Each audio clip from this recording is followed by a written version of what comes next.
पण ही वतनदारी बंद केली म्हणूनच तर संभाजीराजा सासऱ्याकडून मारला गेला रे. नाव औरंगजेबाचं जरी असलं तर सासरा किती कारणीभूत आहे शोधांचा, का कारणीभूत आहे.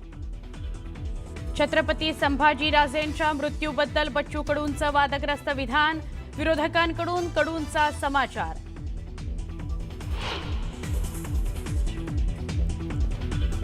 भाजप खासदार मेधा कुलकर्णींविरोधात एनसीपीच्या रुपाली पाटील मैदानात. शनिवार वाड्यात राष्ट्रवादी काँग्रेसचं आंदोलन.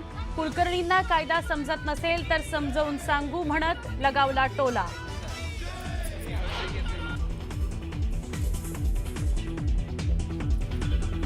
उद्धव ठाकरे घेणार 25 ऑक्टोबरला मुंबईत उपशाखा प्रमुखांचा मेळावा. राज ठाकरेंनंतर आता मतदार याद्यांमधील घोळाबाबत उद्धव ठाकरे करणार मार्गदर्शन.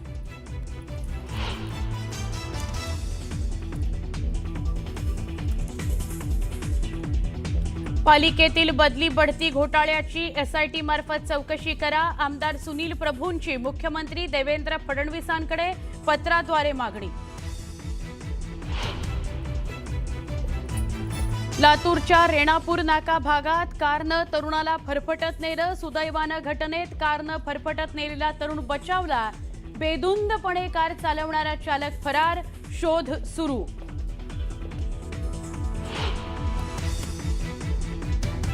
अनिर्बंध फटाके फोडले गेल्यानं मुंबई शहराच्या प्रदूषणात विक्रमी वाढ. हवेची गुणवत्ता अत्यंत खराब श्रेणीत. मुंबई बनलं सर्वाधिक प्रदूषित दुसरं शहर.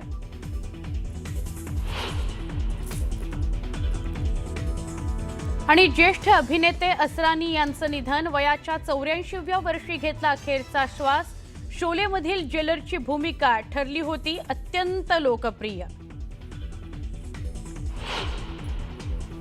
सिंधुदुर्गात पुन्हा एकदा ओंकार हत्तीचं धुमाकूळ पाहायला मिळतोय. मडुरा गावात हत्तीनं अक्षरशः थैमान घातलं असून घराशेजारी उभी असलेली मोटारसायकल पाडून त्यावर पाय ठेवत ती चिरडून टाकत असल्याचा सध्या एक व्हिडिओ व्हायरल झालाय. गावकऱ्यांमध्ये यामुळे भीतीचं वातावरण निर्माण झालंय.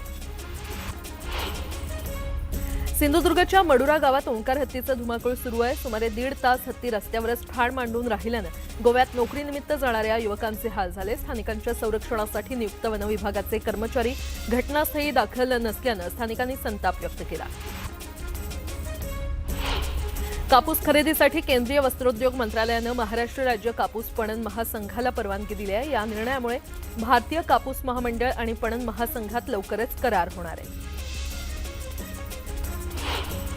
ज्या घटनेशी माझा काहीही संबंध नव्हता त्यावरून 250 दिवस माझी मीडिया ट्रायल घेण्यात आली.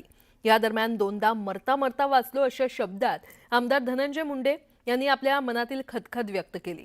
परळीतील बोधे गावात मुंडे यांच्या हस्ते विविध विकास कामांचं उद्घाटन करण्यात आलं आणि यावेळी बोलताना ते भावुक झाल्याचं पाहायला मिळालं. धनंजय मुंडेंनी जाहीररित्या मांडली खदखद. 250 दिवसात 2दा मरता मरता वाचलो. राजकीय विरोधकांना धनंजय मुंडेंचा टोला. त्याच्यापेक्षा जास्त न बोलता परमेश्वराने लोकप्रिय. मुंडेंची मन की बात आणि वादाची वाद.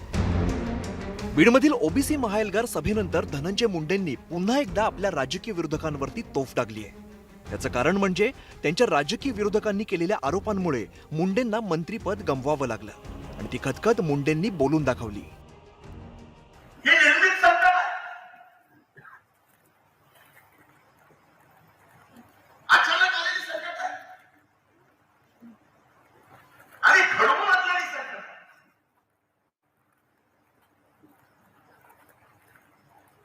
आणि घडवून आणलेल्या संकटामधून बाहेर पडायचं काम फार अवघड असतं. गेल्या वर्षी 2024 मध्ये 9 डिसेंबर रोजी मसाजोगचे सरपंच संतोष देशमुख यांची अतिशय अमानुषपणे हत्या करण्यात आली. यामागे धनंजय मुंडे यांचा निकटवर्तीय वाल्मी कराड मुख्य आरोपी असल्याचं समोर आलं आणि धनंजय मुंडे विरोधकांच्या निशाण्यावरती आले. राज्यभरात आंदोलनं झाली, मोर्चे निघाले आणि 4 मार्चला धनंजय मुंडेंनी आपल्या पदाचा राजीनामा दिला. इलेक्ट्रॉनिक मीडियावर माझं ट्रायल चालू होतं.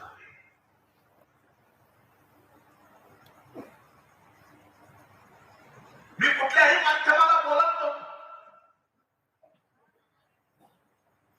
बोलायला येत नव्हतं अशातला भाग नाही. पण त्या 250 दिवसात दोनदा मरता वाचलो. या सगळ्या घटनांनंतर धनंजय मुंडेंनी पहिल्यांदाच जाहीररित्या भाष्य केलंय. तसंच आपल्या विरोधकांवर सुद्धा टीकास्त्र डागलंय. शेवटी नियतीला काय मान्य असत. आपली जर साफ मन असेल तर नियती सुद्धा आपल्या सोबत राहते. मी हे कायम म्हणतो. जेवढा वागणूक करायचा प्रत्येकाला त्याच्यापेक्षा जास्त न बोलता परमेश्वराने लोकप्रिय मंत्री नसतात. धनंजय मुंडेंना मंत्रिपदाची संधी मिळाली खरी, पण त्यांना जास्त काळ ते उपभोगता आलं नाही. आधी वाल्मिक कराडशी असलेल्या जवळीकतेमुळे वादात सापडले, तर पुढे कृषी खात्यातील कथित घोटाळ्यामुळे चर्चेत आले. या काळात त्यांनी जाहीर भाष्य करणं टाळलं होतं. पण आता स्थानिक स्वराज्य संस्था निवडणुका तोंडावरती आहेत आणि या पार्श्वभूमीवरती धनंजय मुंडेंनी पुन्हा एकदा आक्रमक पवित्रा घेतल्याचं चित्र आहे. Bureau report, news 18 Lokmat. फटाक्यांवरील निर्बंध आणि न्यायालयीन बंधनं यामुळे यंदा दिवाळीत वायू प्रदूषण कमी होईल असा अंदाज होता. मात्र मुंबईकरांनी हा समज खोटा ठरवलाय. दिवाळीपूर्वी काहीशी कमी झालेली शहरातील हवा प्रदूषणाची पातळी सोमवारी फटाक्यांमुळे वाढली. शहरातील भायखळा, माझगाव, नेवीनगर, कुलाबा, वरळी इथे वाईट हवेची नोंद झाली आहे. तसंच इतर भागात देखील हवेचा दर्जा वाईट श्रेणीमध्ये नोंदवला गेला आहे. मुंबईच्या हवेत गेल्या काही दिवसात झालेला बदल आता आरोग्यावर स्पष्टपणे जाणवू लागलाय. पावसानं विश्रांती घेतल्यानंतर ऑक्टोबर हिटची झळ बसते. सकाळी धुकं, वाहनांचा धूर, बांधकामातील धूळ, दुपारी वाढतं तापमान आणि रात्रीची दमट हवा या सगळ्यांचा परिणाम आता नागरिकांच्या फुफ्फुसावर होऊन श्वसन विकार होण्याची शक्यता व्यक्त केली जाते. भाजप खासदार मेधा कुलकर्णींविरोधात एनसीपीच्या रुपाली पाटील मैदानात. शनिवार वाड्यात राष्ट्रवादीचं आंदोलन. कुलकर्णींना कायदा समजत नसेल तर समजावून सांगू म्हणत टोला.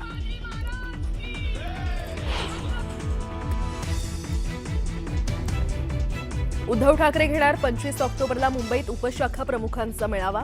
राज ठाकरेनंतर आता मतदार याद्यांमधील घोळाबाबत उद्धव ठाकरे करणार मार्गदर्शन.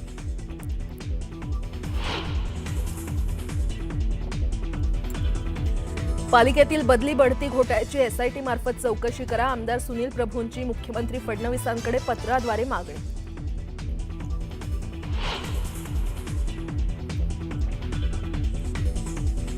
लातूरच्या रेणापूर नाका भागात कारनं तरुणाला फरफटत नेलं.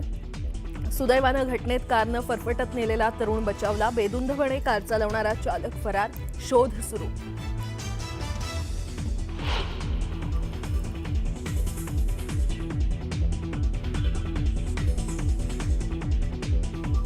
ज्येष्ठ अभिनेते असरानी यांचं निधन. वयाच्या 84व्या वर्षी घेतला अखेरचा श्वास.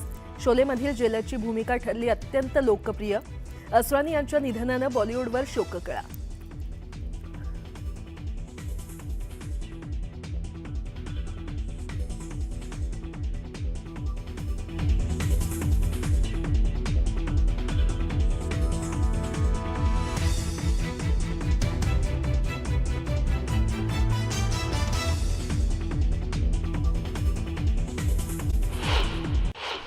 मावळच्या तळेगाव दाभाडे प्रशासकीय इमारतीचं लोकार्पण पार पडलं. मावळ मतदारसंघात विकास कामांसाठी तब्बल 24 कोटींच्या प्रकल्पांसोबतच आणखी 712 कोटींची कामं सुरू आहेत. दिवाळीनंतर कापूस बाजारात तेजीची शक्यता आहे. शेतकऱ्यांचं लक्ष आता खासगी खरेदी आणि सीसीआयकडे लागून राहिलेलं आहे. 28 ऑक्टोबर नंतर खासगी खरेदीला वेग येणार असून सीसीआयची खरेदी 1 नोव्हेंबरपासून सुरू होण्याची शक्यता आहे. दिवाळी आणि थंडी असं एक समीकरण आहे. मात्र यंदा मुंबईच्या कमाल आणि किमान तापमानात वाढ नोंदवण्यात येत असल्यानं दिवाळी थंडीविना साजरी होते.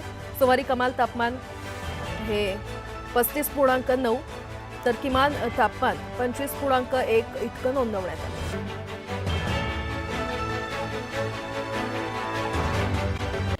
सलग काही दिवसांपासून सुरू असलेल्या उकाड्यानं हैराण झालेल्या मुंबईकरांना अखेर दिलासा मिळण्याची शक्यता आहे. शहरातील तापमानात गुरुवारपासून 2 ते 3 अंशांनी घट होण्याचा अंदाज खासगी हवामान अभ्यासकांनी व्यक्त केला आहे. दरम्यान सांताक्रूज इथे सोमवारी सर्वाधिक तापमानाची नोंद झाली. तिथे 35.9 अंश सेल्सिअस कमाल तापमान नोंदवलं गेलंय. देशातील IIT सह अन्य राष्ट्रीय स्तरावरील अभियांत्रिकी संस्थांमध्ये प्रवेशासाठी आवश्यक असलेल्या संयुक्त प्रवेश परीक्षा मुख्य 2026च्या तारखा राष्ट्रीय परीक्षा कक्षाकडून जाहीर करण्यात आल्या आहेत. JEE मेन्स ही परीक्षा 2 सत्रामध्ये होणार असून परीक्षेचं पहिलं सत्र 21 ते 30 जानेवारी तर दुसऱ्या सत्राची परीक्षा 1 ते 10 एप्रिल दरम्यान होणार आहे. येण्याची शक्यता असून येत्या काही दिवसांमध्ये प्रत्यक्ष भूसंपादन जिल्हा प्रशासनाकडून सुरू करण्यात येणार आहे. गेल्या वर्षभरात साखरेची विक्री सरासरी 3,800 रुपये क्विंटलनं झालेली आहे. इथेनॉल, बगॅस, मळी, अल्कोहोल यासह इतर उत्पादनांचा चांगला भाव मिळालेला आहे. तर यामुळे गत हंगामातील ऊसाला प्रतिटन 200 रुपये हप्ता मिळाला.